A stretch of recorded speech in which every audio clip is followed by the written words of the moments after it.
Big Lez's League, an all rugby league experience. Hello, welcome back to Big Lez's League, an all rugby league experience. I'm your host, Big Lez. Make sure if you haven't already to click here down below and subscribe to the YouTube. Some massive growth over the past few days. Obviously, the Origin changes video went quite viral, so make sure if you haven't watched that to go back and watch that as well. It's a great video. We go through all of our predicted changes for State of Origin Game 3, but we're going to be reacting to some news today. We're going to be talking about Chad Townsend, obviously signing with the Sydney Roosters, and then two whispers that have been going around the rugby league circle over the past few weeks as well, which we'll touch on in a second. If you've seen the wallpaper or read the title of this video, you probably already know what those two things are. But let's get straight into it. Obviously, Chad Townsend, he has signed with the Roosters on a one-year deal. It sounds like it is a $300,000 deal, so $300K for that one season. It's quite low for a Chad Townsend with everything that he's done in the game. He's won a premiership with the Sharks. He's been around for quite a while, been around a few systems, obviously with the Cowboys at the moment, but he's been with the Sharks. He's been with the Warriors. He's been with some great teams. So it does feel like it's a little bit unders for a Chad Townsend, but yeah, look, I'm excited about this one. I'm excited to see what happens here. Chad Townsend, he's got a great kicking game. He's still, he brings a lot of experience. He's still quite good. I don't think there's been a game over the past 2 years where I've gone, fuck, Chad Townsend's had a shocker. He is quite consistent. So having that level of consistency coming into that Rooster system, I am very excited to see it. Depending on if he is the number 7, if he's the number 6, or if he is in New South Wales Cup, we'll have to wait and see. Obviously, the Roosters, their future is Sam Walker and Sandon Smith, you'd think. They've obviously got a few younger guys in the system at the moment, but, it looks like the future is Sandon Smith and Sam Walker. The only question mark around that for me is you have Sandon Smith in the side at the moment, in the squad, but he's currently not playing first grade. He's not in the side at the moment. I'd be giving him a few more games in first grade. Yeah, you could argue that the rotation really doesn't need a 14 at the moment. You've got Connor Watson that plays that utility role starting at 13, moving into the hooker position, and then obviously can fill in a number of spots. We've seen him recently fill in the centres when Manu came off in that game. But look, maybe they don't need a utility in that rotation at the moment, but I would be giving Sandon Smith, even if it is at hooker, just some time to fit into this rotation, to come into this rotation, to get some first grade under his belt, get used to the intensity of first grade. Because if he does go back to New South Wales Cup and just plays New South Wales Cup for the rest of the year, he comes into first grade quite fresh, and he just hasn't been in first grade as much as what you could have him in. The argument against that, obviously, is that he can go and play in that number 6 role in New South Wales Cup, get used to that number 6 role, doesn't have to come in and be a utility in first grade, and then can obviously go and come in as the 6, and obviously has had a bunch of experience in that position in the lower grades. He can come into the preseason as the 6 and then obviously, be really sound at that position going into the preseason and then coming into round 1. So, I'd probably want him to have a few games in first grade to end the year, but if he doesn't and he just gets blooded in the number 6 in New South Wales Cup as well, then I wouldn't push back on it too hard either. Now, there's a lot of arguments suggesting that, maybe Sam Walker should go into the number 6. We know how good he is going down the left-hand side. He loves going down the left, finding guys like Tupou. He's also quite good recently going down the right. So his game management on both sides of the ruck, it has improved substantially over the past few years as well. But just his game management in general, I think if you want him to be the general in this side moving forward, then you've got to keep him in the number 7 and have Sandon coming in the number 6. But there definitely is some arguments suggesting that with the flair that Sam Walker has and what he can do with the football, maybe you do chuck him in the number 6 jersey and have him running that left-hand side. But as I said, it depends on who's coming into the halves. We are assuming it's going to be Sandon Smith. Where does that leave Chad Townsend? Does Chad Townsend come in and play 6 and start the game there? Sandon comes off the bench and plays a little bit of half, and maybe Chad Townsend doesn't play the full game to start the year, and they sort of just have that experienced head in there, or maybe he's just a mentor. He comes in, he plays New South Wales Cup, but he's just a mentor to guys like Sam Walker, Sandon Smith, some of the younger guys in this system as well, some of the younger halves coming through the ranks. Maybe he comes in and helps mentor some of those guys as well, and then potentially gets a coaching deal the following year in his retirement. Obviously, he was very keen to move back to Sydney, and this was a big factor in him getting this deal. He talked to the Bulldogs in Magic Round, but obviously Phil Gould had come out and just pretty much denied that straight up. So that they had talked to him during the Magic Round period, but hadn't talked to him afterwards. And obviously, they weren't interested in signing Chad Townsend. He didn't fit in with that rotation or that style of play with that side. But yeah, look, I think it's a good deal with the Roosters. I think that what the Roosters have needed since Cooper Cronk has retired is just that guy that can put the icing on the cake and just add a little bit of direction. But at the same time, Sam Walker's turning into that guy, and I think that's why the Roosters are where they are right now. So, yeah, look, I think that Chad Townsend coming in, I think is going to be great in mentoring guys like Sam Walker, Sandon Smith, etc. But I don't think that, there could be a chance maybe he does sit in New South Wales Cup for a portion of the year. My premonitions tell me that he'll probably play a little bit, at least for the start of the year, because I think that having a guy like Chad Townsend, who is relatively in some pretty decent form at the moment, and I think the Cowboys, there's a very big chance they go on a little bit of a tear and a little bit of a run over the next few weeks to try and push themselves back into the 8. But yeah, look, he's not in the worst form, and he's certainly not in the form that would tell me that it's time for him to hang up the boots. So, yeah, look, I think that he does start the starting portion of the year. There's potentially been some comments about Nick Politis that we've heard in closed doors that maybe he will just play as that mentor for the Roosters, but it's Trent Robinson's team, and Trent Robinson will obviously make the final call as to whether Chad Townsend is his starting halfback or not. But I just have a feeling that Chad will be the 6 to start the year with Sam Walker in the 7. Chad will just put the icing on the cake a little bit and help run the team and just help Sam Walker as well, mentor him during games and stuff like that, and turn him into a much better 7.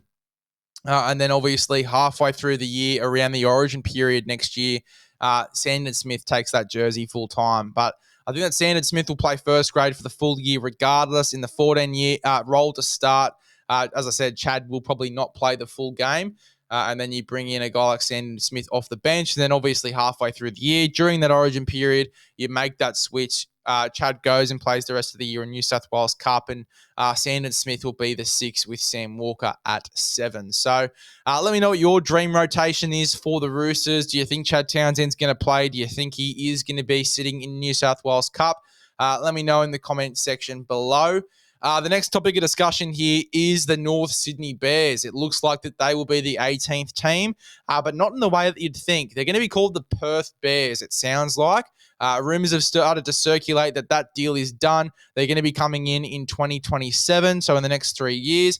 Very, very exciting times. Obviously, that means that there'll be no more bye rounds, which is perfect. We get to see every team play every round, which is what I want. The big criticism of when the bye round did come in was that, some teams, some supporters each week weren't able to watch their team. So eliminating the bye round, it is a blessing in the sense that the fans can watch their team every single week, but it could be a little bit of a curse as well in the sense that, teams don't get that well-needed rest, or if they're, in a bit of a tough time and they don't get that turnaround where they can just go away for a week and focus on themselves, or, they have that week off to sort of, kickstart a little bit and come back in some better form. They pretty much take that out with taking out the bye round. So, look, it could be a bit of a blessing and a curse here for some teams, depending on how they track throughout the season. But all in all, from a fan's perspective, it's great that we get to see our team play every single week. We don't have to worry about the bye rounds. I think that's really good from a fan's perspective. And then also, the North Sydney Bears fans or, supporters from Perth that don't have a team yet, they can now go for the Perth Bears. It'd be interesting to see travel-wise how that affects players as well. It is a fucking long way to go all the way to Western Australia to play games of rugby league football. Where is their home ground going to be? Is there going to be a middle ground for the Perth Bears? It is going to be interesting, but travel-wise, it would take a lot out of players, especially if they have a short turnaround after going to Perth. You would just have players who are absolutely exhausted the following week. So, It is going to be interesting to see how that works. If there is a middle ground, as I said, where they have a home ground maybe in the Northern Territory, if they have a home ground maybe in Sydney or, at the North Sydney Bears home ground.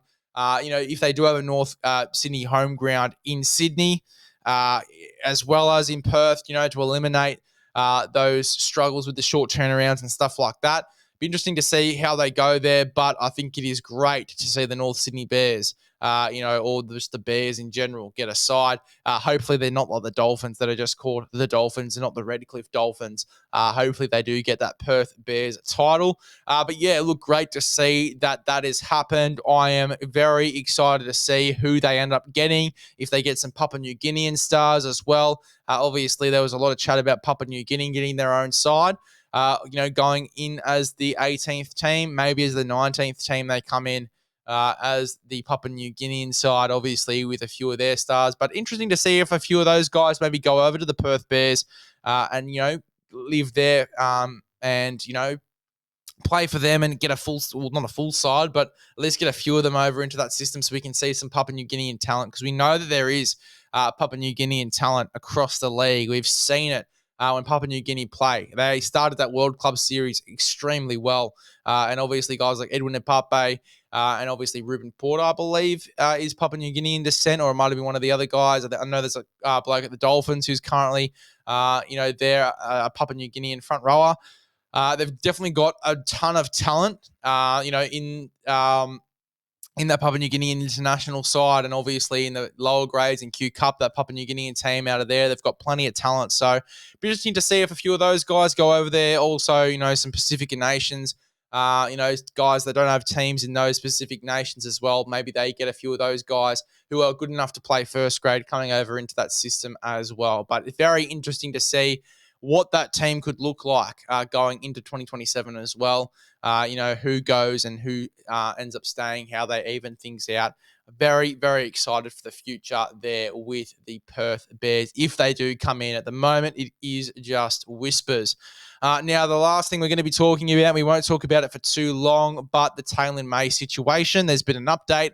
Looks like he's left the Panthers effective immediately. He will not be able to join another club, though, until the halfway point of next year, depending on how this court case goes. We're not obviously going to touch on that. It's not my place to touch on that. As a player, we're just going to talk specifically as we're going to talk about specifically Taylan May as the player, not the current situation and stuff happening off-field. The Taylan May off-field, we're not going to talk about. The Taylan May on-field is the one we're going to be talking about. Taylan May on-field is a very talented player. Obviously, we've seen that at the start of the year for the Panthers. We've seen that in a number of occasions before his big injury last year. We've seen how good of a player Taylan May actually is. I am very excited to see him and where he lands. If he does come back into the NRL talent-wise, I think that is a very big chance the Roosters pick him up, depending on how this court case goes and depending on his attitude as well going into the next year or so. And obviously, there's been a lot of rumours about his attitude and some circumstances around Penrith as a big reason as to why the Panthers actually wanted to get rid of him and terminate his contract, piling on with other off-field instances. But hopefully he does get another opportunity somewhere. I think there's a strong chance that the brothers reunite. Turuon May talks to some of the Roosters bosses and they make a deal up for Taylan May to go to the Roosters. There was obviously big word that Taylan May was going to sign with the Roosters before he re-signed with the Penrith Panthers anyway. But yeah, look, hopefully he does get another deal if he is found not guilty of these charges off field as well. Hopefully we do get to see him at the halfway point of next year.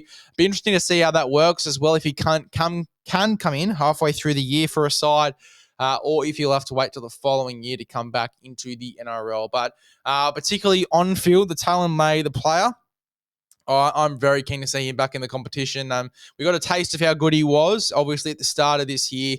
I want to see that full time, and I want to see him at another club. I really do. I think that he is a sensational player and a sensational talent in the outside backs.